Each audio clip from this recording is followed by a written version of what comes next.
No matter what anyone says about marriage or advises to keep the spark alive in a relationship, couples inevitably face crises. Michael and Caroline found themselves in such a situation after 13 years of marriage. Although they didn't fight or exhibit destructive behavior toward each other, their connection cooled over time. Caroline began to have strange thoughts and realized that she tended to sympathize with younger men. She usually preferred older men, but Jackson's presence fascinated her. His confidence and assertiveness were incredibly attractive. As a university professor, she'd secretly watched him during breaks or when she was studying with a group. When he thought deeply, his face transformed, showing a more mature and masculine side. One day on February 14th, Carolyn discovered flowers and a box of chocolates on her desk. At first, thinking it was a gift from her husband, she discovered a note among the flowers. It read, "I hope you like them. I chose them because they are as beautiful as you are." As she read the note, Carolyn felt uneasy and uncomfortable. She noticed a group approaching, including Jackson, a young man who seemed to be involved in the case. When Jackson cheekily inquired about the flowers, Caroline realized that he was the one who had given them to her. Later, she asked Jackson to stay after class to talk.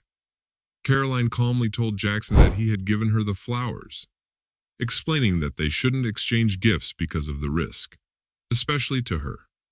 Despite her warnings, Jackson jokingly suggested that the flowers might have been from her husband. The situation took an unexpected turn when Jackson suddenly kissed her. At first, Caroline was taken aback, but then found herself enchanted by the young man's charm and impulsively gave in to their attraction. As their secret relationship developed, Caroline and Jackson met in various places, including her office after hours and in Jackson's empty apartment. Their secret meetings became an exciting break from the daily grind, and Caroline found that she enjoyed the spontaneity of their forbidden romance. They shared a secret that everyone kept as a precious treasure. Their relationship, hidden from view, went unnoticed by their classmates. However, their secret came to an end when the group's supervisor stumbled upon Caroline and Jackson kissing in a car during lunch. A colleague, Mr. Flores, approached Caroline. As they sat down at the table, he quietly whispered, "Enjoy your lunch." There was a heavy silence in the air as they ate. Suddenly, Mr. Flores interrupted the silence with an unexpected suggestion. "I have something for you," he said, and a mischievous smile spread across his face. Caroline, unable to contain her smile, replied, "Are you trying to pass your work on to me again?" "No, something much better," Mr. Flores replied, pulling out his phone. A blurry photo appeared on the screen, showing Caroline and Jackson together. Caroline's eyes widened in alarm. "Where did you get that?" she hissed, looking around to make sure their conversation remained private. The laughter of their other coworker echoed in the room. "You should have been more careful," he teased. "How are you going to explain yourself to your husband?" Caroline was confused. Up until now, she hadn't planned to explain her actions to anyone, neither her husband nor her superiors, and certainly not Mr. Flores. She had hoped her secret would remain safely hidden from the world, but now the situation was taking a frightening turn, deviating from her carefully laid plan. Trying to calm her nerves, she cautiously inquired, "What do you want from me?" Pondering his answer, Mr. Flores' eyes sparkled mischievously. He stated that he wanted a small monetary compensation in exchange for his silence. Caroline was stunned at such insolence, but realized she had no other choice. She couldn't bear the thought of Mr. Flores revealing their secret to anyone. She inquired about his financial needs, and he named the amount. Caroline inwardly chided herself when she realized that it was a considerable sum. Reluctantly, she accepted responsibility for her mistake and transferred the money to his account. Once the transaction was complete, Mr. Flores demonstrated that he had removed the incriminating photograph. This gave Caroline some comfort.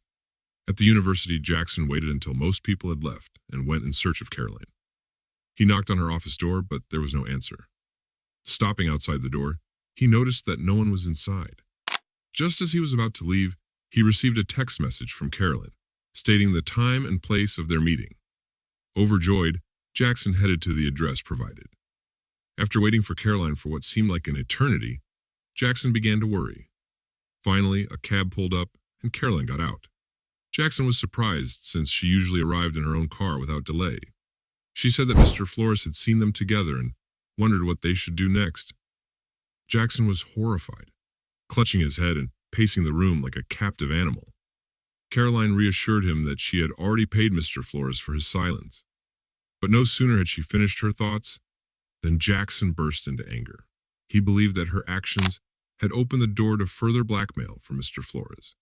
Caroline tried to justify herself by explaining that she had explicitly instructed him to delete their photos.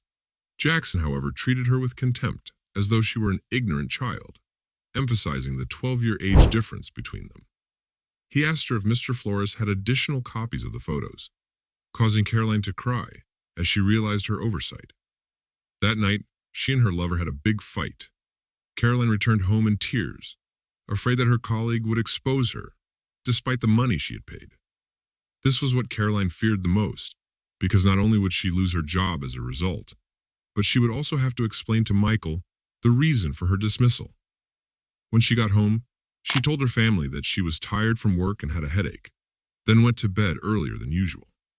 She intended to hide from everyone and try to fall asleep as quickly as possible, hoping that when she woke up the next morning, she would find that it had all been a terrible dream.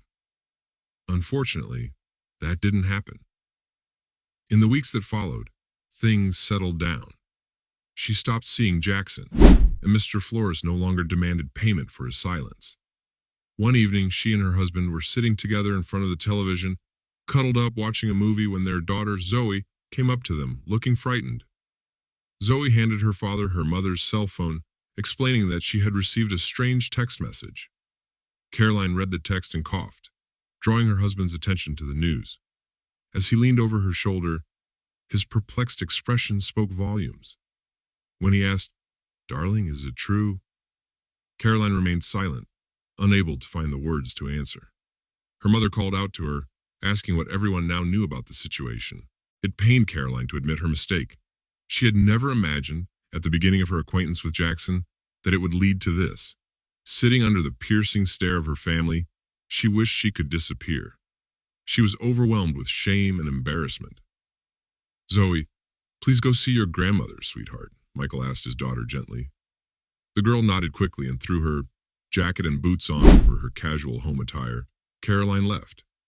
The couple sat in silence for a while longer until Michael urged his wife to be frank. Caroline did not hold back. This short period had knocked her out so much that she didn't have the energy to hide anything further. After revealing her affair, she apologized countless times to her husband.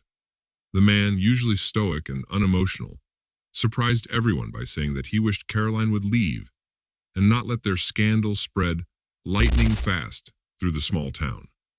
It was likely that her family wasn't the only one aware of her foul play. Caroline burst into tears. She had not expected such a detached reaction from her husband, but she recognized his rightness. She would have no peace in the city, and she might even lose her job. True to Michael's foresight, a few months later, Caroline decided to move to another city and file for divorce. As predicted, family and friends turned their backs on her. The mothers of the students she taught called to share their judgments, and the students themselves flooded her with explicit messages. This led to her and her daughter deleting their social media accounts. The daughter sobbed for days on end. Her husband declared that he had had enough, and the next day they began divorce proceedings. Caroline was surprised when, living in another city, she received a call from Jackson.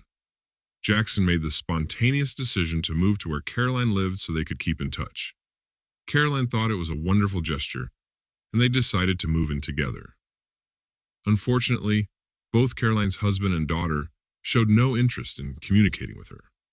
Because of this, Caroline was very upset, cried often, and spent evenings looking at pictures of her daughter on her phone and watching videos of her when she was little.